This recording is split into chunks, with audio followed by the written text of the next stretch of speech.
Hello friends. तो स्वागत है आपका आकाश मैथ मैजिक में। और आज हम पढ़ने वाले हैं एनसीईआरटी के क्लास 10th का मैथ का चैप्टर नंबर 3, जिसका टाइटल है pair of linear equations in two variables, जिसको हिंदी में हम बोलते हैं दो चर वाले रैखिक समीकरण युग्म। ठीक है, तो ये वीडियो में हम सारी चीज़ें इस चैप्टर से जो भी रिलेटेड बातें होंगी सारी चीज़ एग्जाम्पल के साथ कवर करेंगे। कोशिश करेंगे कि आपको हर एक चीज़ अच्छे से समझ में आ जाए। पहला हमारा हेडिंग है, ध्यान से देखिएगा, linear equation in two variable. ठीक है, लीनियर मतलब रैखिक समीकरण, यानी जो भी रेखा, ऐसा समीकरण जिससे हमें एक लाइन प्राप्त हो, रेखा प्राप्त हो, रैखिक समीकरण कहलाता है। यानी एनी इक्वेशन जिसका डिग्री जो होता है इक्वेशन का अगर 1 हो तो लीनियर इक्वेशन कहा जाता है। यही क्या जाता है भाई। यानी जब देखो यार, यहाँ पे एग्जाम्पल एक देख रहा है तो an equation of the form a x plus b y plus c, यानी देखो यार एक्स का पावर भी 1 है, वाई का पावर भी 1 है, वेरिएबल का पावर 1 है। ओके, तो पावर 1 रहता है, नहीं उसको लीनियर हम बोलने वाले हैं। ठीक है, वेरिएबल क्या है इसमें, एक्स और वाई है, तो 2 वेरिएबल्स है। ठीक है, आपको समझ में आ रहा है। Where A B C are real numbers. अब ए बी सी क्या है, रियल नंबर है, कोई कांस्टेंट होगा, नंबर होगा यार। ठीक है, नंबर, और such that A is not equal to 0 comma B is not equal to. अगर ए और बी में कोई, जैसे ए अगर मान लो 0 हो गया तो बी वाई प्लस सी हो जाएगा।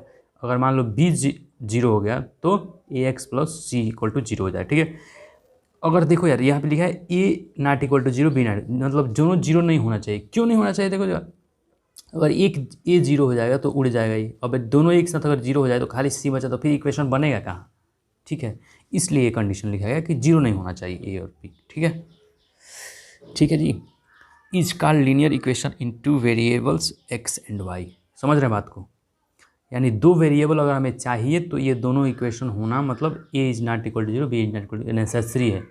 क्योंकि दो वेरिएबल तुम्हें दिखाना है, अगर ए इक्वल टू 0 तो ये पूरा टर्म को 0 बना देगा, बी इक्वल टू 0 हो गया तो इस टर्म को 0 बना देगा, तो फिर दो वेरिएबल दिखेगा नहीं, फिर 1 वेरिएबल में चला जाएगा। अगर दोनों एक साथ 0 हो गया तब तो कॉन्स्टेंट टर्म आ जाएगा, तो कोई रहेगा नहीं इक्वेशन हो। ठीक है भाई, ओके, चलते हैं आगे। अब एग्जाम्पल यहाँ पे दे रखा है आपको समझने के लिए। Each of the equation 3x minus 4y plus 2 equal to 0, 2x plus 5y equal to 9, 0.4x 0.3 equal to 2.7, और यहाँ पे √2x minus √3y equal to 0 is a linear equation in x and y। साफ साफ आपको दिख रहा है यहाँ पे कंडीशन क्या है, एग्जाम्पल से आपको समझ में आ रहा होगा। और यहाँ पे देखो a का मान 3 है, b का मान -4 है, c का मान 3 है, 2 है, 2। ठीक है, समझ रहे बात, ये समझ लेना है तो। ठीक है, तो इस प्रकार के इक्वेशन को क्या बोलने वाले हैं हम, लीनियर इक्वेशंस इन टू वेरिएबल्स बोलने वाले हैं। क्लियर है बात, आपको समझ में आ रहा है क्या। ओके, आगे चलेंगे यार। अब देखो यार, यहाँ पे एक और नया टॉपिक हमारे को ऐड कर रहा है। क्या बोल रहा है इसने, बोला है solution of a linear equation. Solution का मतलब समझते हैं आप, हल, यानी रैखिक समीकरण का हल। समझ में आ रहा है बात आपको, रैखिक समीकरण का हल।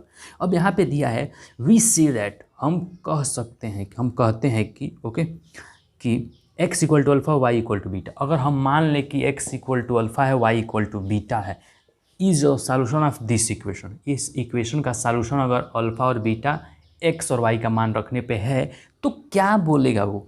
तो मैं क्या करता हूँ, x और y को रिप्लेस कर सकता हूँ इस वैल्यूज से। तो वैल्यूज से रिप्लेस करूँगा तो इक्वेशन ये जो है अब टर्न होकर क्या बन जाएगा, इस फॉर्म में आ जाएगा यार। क्योंकि मैंने x के जगह पे अल्फ़ा रखना है और y के जगह पे बीटा रखना है, तो a alpha plus b beta plus c equal to 0 मिलने वाला है, यानी 0। समझने में दिक्कत तो नहीं है भाई, काफ़ी आसान सी चीज़ें चल रही है। ठीक है, तो ये समझ में आनी चाहिए आपको।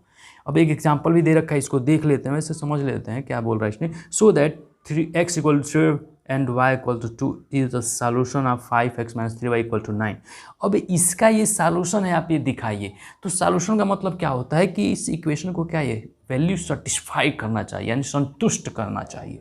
ठीक है जी, तो सब्स्टिट्यूटिंग, तो सब्स्टिट्यूट मतलब क्या होता है, इसमें हम तुम वैल्यू को पुट करोगे। ठीक है, तो सब्स्टिट्यूटिंग करना, यानी वैल्यू को पुट करने पे x क्या पुट करना है, 3 और y इक्वल टू 2। जब इस वैल्यू में पुट करोगे, अगर ये 9 के बराबर आ गए लेफ्ट वाला साइड, तो हम यही बोल सकते हैं, LHS लिखा है यहाँ पे, तो 5 × 3 माइनस 3 × 2, 15 में 6 गया 9, यानी RHS के बराबर आ रहा है। यानी ये वैल्यू इस इक्वेशन को सेटिस्फाई कर रहा है 100%। ओके, तो जब इस तरह के वैल्यू आते हैं तो दीज आर कॉल्ड सॉल्यूशन। ठीक है, x equal to 3 and y equal to is the solution of this equation, क्योंकि उसको क्या कर रहा है, सेटिस्फाई कर रहा है, संतुष्ट करा रहा है।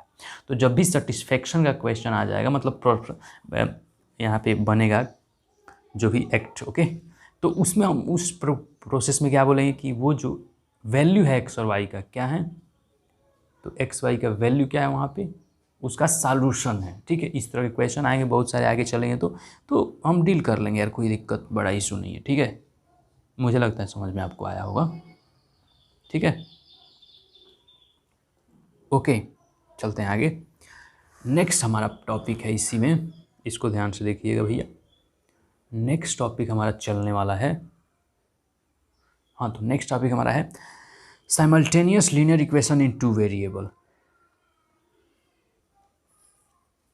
अब इसको समझने की कोशिश कर लेते हैं। ठीक है, जब देखो साइमल्टेनियस का मतलब क्या होता है, जब हम युग्म बना के लिखें, जब दो इक्वेशन एक साथ लिखा जाए, कंपेयर करा जाए, तो साइमल्टेनियस का प्रोसेस बनेगा। ठीक है जी, अब यहाँ पे लिखा है, इसको समझ लेते हैं हम। Two linear equation in two unknown X and Y are said to form a system of simultaneous linear equations if each of them is satisfied by the same pair of values of X and Y. मगर क्या बोल रहा है ये कि दो हमारे पास दो इक्वेशन है भाई। ठीक है, क्लियर बात, समझ में आ रहा है आपको? दो इक्वेशन है और दोनों इक्वेशन क्या हो रहा है, सेम टू एक्स का और वाई का वैल्यू जब हम सेम वैल्यू दोनों इक्वेशन में रखते हैं, इसमें जो रख रहे हो एक्स का वाई, इसको भी यहाँ पे दो आपको दिख रहा है इक्वेशन कंसीडर करें, इसको माना गया है कि x plus Y equal to 10 है, दूसरा equation x minus Y equal to 10 है। ठीक है जी, ओके। अगर x का जो मान रखना है यहाँ पे, y का मान वही रखना है जो इसमें पुट करने वाले हम। ठीक है, अगर दोनों में सेम टू सेम सेटिस्फाई कर रहे हैं, यानी उसका सॉल्यूशन होगा दोनों इक्वेशन का, एक ही पॉइंट दोनों इक्वेशन के लिए सॉल्यूशन बनेगा, तो इस तरह के क्या बोलते हैं, इस तरह के इक्वेशन को simultaneous linear equation in two variable बोला जाता है। ठीक है जी, अब यहाँ पे लिखा है by substitution you will find that each of this equation is satisfied by the value 6 and y equal to 4. ठीक है, hence the given equation form a system of simultaneous linear equation in x and y। समझ में आ रहा है बात? मतलब जब एक ही पॉइंट पे दोनों चीज़ें सॉल्व हो सकती हैं, दोनों इक्वेशन सेटिस्फाई हो सकता है, उस तरह के इक्वेशन को हम simultaneous linear equation in two variable बोलने वाले हैं। ठीक है, अब नीचे वाला हमारा केस नेक्स्ट टॉपिक है हमारा solution of a given system of two simultaneous equation. मतलब कोई हमारा सिस्टम है जिसको सॉल्व करने वाले हैं हम। ठीक है, और दो इक्वेशन एक साथ लिखे गए हैं, तो उसको साइमल्टेनियस लीनियर इक्वेशन बोलने वाले हैं। तो a pair of value of X and Y satisfying the each of the equation the given system two simultaneous equation in x and Y is called solution of the system. उस value क्या कहते हैं बताओ यार, उस value को क्या बोलते हैं? उस वैल्यू को बोलेंगे उसका सॉल्यूशन। वही ये बोल कि सॉल्यूशन क्या होगा उसका। तो जो दो इक्वेशन दिया है, जो दो साइमल्टेनियस इक्वेशन हमारे पास हैं, टू साइमल्टेनियस इक्वेशंस, यानी जब दो को हम कंपेयर कर रहे हैं एक साथ, तो साइमल्टेनियस का केस बना देंगे, और उसके बाद से जो मिलने वाला है हमको, जो पॉइंट दोनों इक्वेशन को सेटिस्फाई कर जाए, क्या कहलाएगा यार? उस दोनों इक्वेशन का सॉल्यूशन कहलाएगा। दोनों इक्वेशन में एक साथ सेटिस्फाई करना चाहिए, यानी कि पहला कर रहा है दूसरा नहीं कर, तो that is not a solution of simultaneous equation. Okay, तो यही बात यहाँ पे लिखा गया है, ध्यान से आप इसको ऑब्जर्व करके पढ़ेंगे तो आपको समझ में आ जाएगी, इतना हार्ड नहीं है बात। नेक्स्ट चलते हैं टॉपिक पे, क्या बोला। तो नेक्स्ट टॉपिक हमारा यहाँ पे, इसको हम जरा कवर करने वाले हैं। यहाँ पे लिखा है consistent and inconsistent system of linear equation. Consistent का मतलब क्या होता है, इसको मैं बता देता हूँ हिंदी में। कॉन्स्टेंट का मतलब होता है संगत। ठीक है, कॉन्सिस्टेंट का मतलब संगत, और हिंदी में इनकॉन्स्टेंट का मतलब असंगत। संगत का मतलब ये होता है ना, ऐसा इक्वेशन जिसका हल निकल जाए, संगत कहलाता है। सिंपल तरीका बता रहा हूँ मैं इसको समझने का। और ऐसा इक्वेशन, लीनियर इक्वेशन जिसका हल ना आए, इनकॉन्सिस्टेंट या असंगत कहलाता है। क्लियर है बात? आपको समझ में आ रहा है? मैं इसको एक बार बता के मैं हिंदी में फिर समझाऊंगा, फिर दिखा दूंगा आपको। ठीक है, क्या होता है इसका। यहाँ पे लिखा है consistent system of linear equation, a system of two linear equations in two unknown is said to be consistent if it has at least one solution। मतलब दो इक्वेशन हमारे पास है, ठीक है, एक साथ, क्योंकि हम हमेशा पेयर पे बात करने वाले हैं, तो ये पेयर वाले को ये चैप्टर में आता है इसका। ठीक है, तो जब पेयर वाले चैप्टर में आएंगे तो क्या होगा, जब दो इक्वेशन हमारे साथ होंगे, अगर उसका कम से कम एक सॉल्यूशन आ गया, तो क्या बोलेंगे, वो कंसिस्टेंट है यानी संगत है। 2 सॉल्यूशन आ गया तब भी संगत होगा, मोर देन 2 आ गया तब भी संगत होगा। और नेक्स्ट है inconsistent system of linear equations, ठीक है। A system of 2 linear equations in 2 unknown, समझ में दिक्कत नहीं है, 2 अननोन मतलब 2 variables, is said to be inconstant if it has no solution at all. मतलब अगर उसका एक भी सॉल्यूशन नहीं है तब तो हम इससे क्या बोलने वाले हैं यार, inconsistent system of linear equations बोलने वाले हैं। क्लियर है बात, आपको समझ में आ रही है, दोनों ही समझ में आ रहा है। तो मैं अब इसको हिंदी में समझाने की कोशिश करता हूँ, मुझे लगता है आपको समझ में आएगा, कोई दिक्कत नहीं होगा, ठीक है। मैं कोशिश करूँगा समझाने की अभी तुरंत। अब कहानी सेम वही है, अब इसी चीज़ को एनसीईआरटी वालों ने क्या लिखा है उसको मैं दिखा देता हूँ, ठीक है जी। यहाँ पे लिखा है a pair of linear equation which has no solution. A pair of linear equation मतलब जो जोड़े होंगे लीनियर इक्वेशंस के, उनका अगर नो सॉल्यूशन नहीं है, is called an inconsistent. Inconsistent मतलब असंगत। पेयर ऑफ लीनियर इक्वेशन मतलब उसको हम असंगत बोलेंगे, असंगत जोड़े हैं, असंगत युग्म है, ठीक है। A pair of linear equation in 2 variables which has a solution is called a constant pair of linear equation, ठीक है। तो उसे संगत युग्म बोला जाता है। क्लियर है बात, समझ में आ रहा है। A pair of linear equation which are equivalent has infinitely many distinct common solution. मतलब ऐसे लीनियर इक्वेशन 2 ठो हों जिसका इनफाइनाइट नंबर ऑफ सॉल्यूशन हो, मतलब बहुत सारे सॉल्यूशन निकल रहे हों, ठीक है।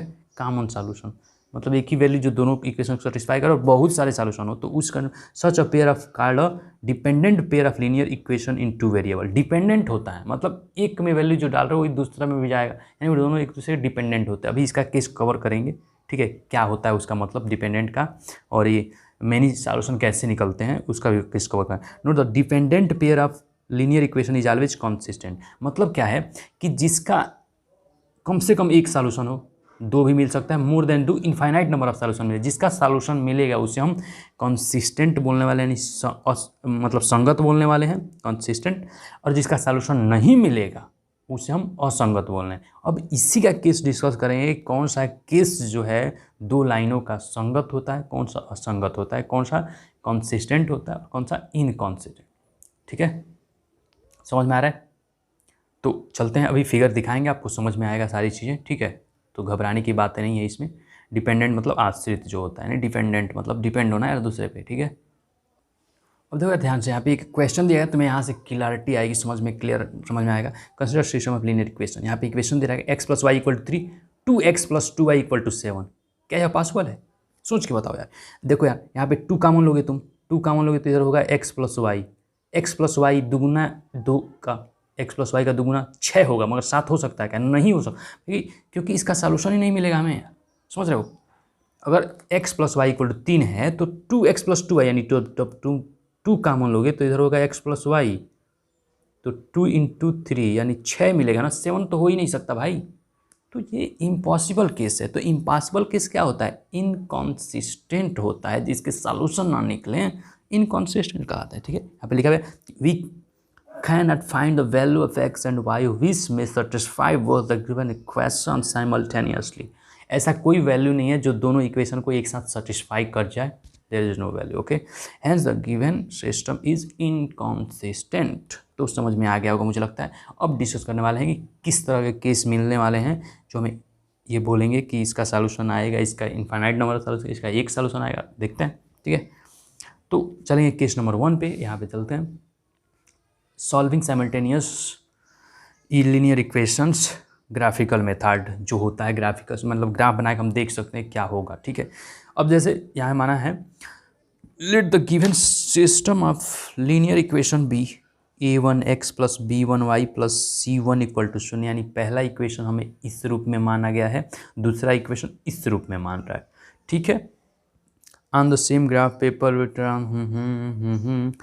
तो अब पहला वाला जो इक्वेशन है उसको हम L1 बोलते हैं, दूसरा को L2 रिप्रेजेंट कर रहे हैं, ठीक है। जैसे अभी फिगर में आपको समझा देते हैं।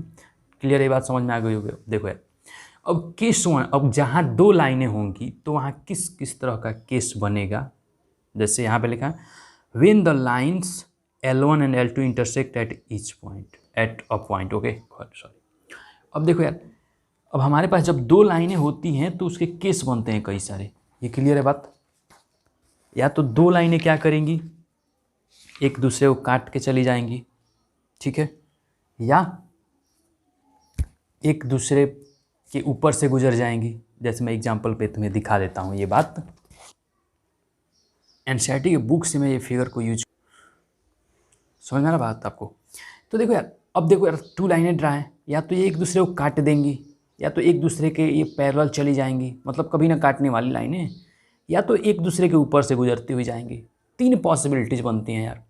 क्लियर है बात? समझ में आ रहा आपको? इसके अलावा कोई और पॉसिबिलिटी बन सकता है क्या? दो लाइनें हो हमारे पास तो उससे या तो एक दूसरे को काटेंगे, या तो एक दूसरे के पैरेलल होंगे, या तो एक दूसरे के ऊपर होंगे। दूसरा कोई केस बन रहा है क्या? नहीं बन रहा है ना? नहीं, समझो, अगर बन रहा है तो बताना यार कमेंट करके, ठीक है, कि क्या बना केस। और नहीं बन रहा है तो फिर ठीक है, समझो इसको। ओके, तो नेक्स्ट इसका हम केस समझने की कोशिश करते हैं क्या हो रहा है यहाँ पे, ठीक है। तो केस जो हम मिला है, क्या मिला था, अगर तुम प्लेन पे ड्रा करते हो दो लाइनों को तो क्या क्या हो सकता है उसके साथ। The two lines will intersect at a point, दोनों लाइनें एक जगह पे काटेंगी एक पॉइंट पे। अभी देखे हैं फोटो हम, ठीक है, यहाँ पे एक पे, या two lines not intersect they are parallel, अगर नहीं काटेंगी तो दोनों समांतर चली जाएंगी, तभी तो नहीं काटेंगी। या the two lines will be coincident, coincident का मतलब होता है संपाती, मतलब एक दूसरे के ऊपर से गुजरना, काटना नहीं। एक लाइन मान लो, एक लाइन है, मान लो एक पेन है, इसके ऊपर एक और पेन है, तो डैट इज संपाती, या तुम बोल सकते हो कॉन्सिडेंट, क्वाइंसिडेंट बोलो, जो मन करे बोलो, या को इंसिडेंट, ठीक है, को इंसिडेंट बोल सकते हो तुम, समझ में आ रहा बात, या क्वाइंसिडेंट बोल सकते हो, जो बोलना है बोलना, ठीक है। ये बात समझ में आ गई आपको? यानी पहला हमारा जो केस आएगा इंटरसेक्टिंग का आएगा, दूसरा पैरेलल का आएगा, तीसरा कोइंसिडेंट यानी संपाती का आएगा, यानी प्रतिच्छेद करेगा। हिंदी में बोले तो इंटरसेक्शन को प्रतिच्छेद बोला जाता है, और पैरेलल को समांतर, और कोइंसिडेंट को या कोइंसिडेंट को संपाती बोला जाता है, ठीक है। ये मुझे लगता है समझ में आ गया होगा आपको। यानी जहाँ दो लाइनें मिलने वाली हैं वहाँ इसी तीन तरह का केस बनने वाला है, इसके अलावा कोई केस नहीं बनने वाला, ठीक है। तो केस नंबर 1 हमारा क्या बनेगा, when L1 L2 intersect at a point. तो कुछ इस तरह ग्राफ बनेंगे हमारे, ठीक है, कि दो लाइनें हम खींचेंगे, जैसे L1 लाइन ये है, L2 लाइन ये है, तो ये किसी पॉइंट पे, एक पॉइंट पे कट जाएंगी, ठीक है।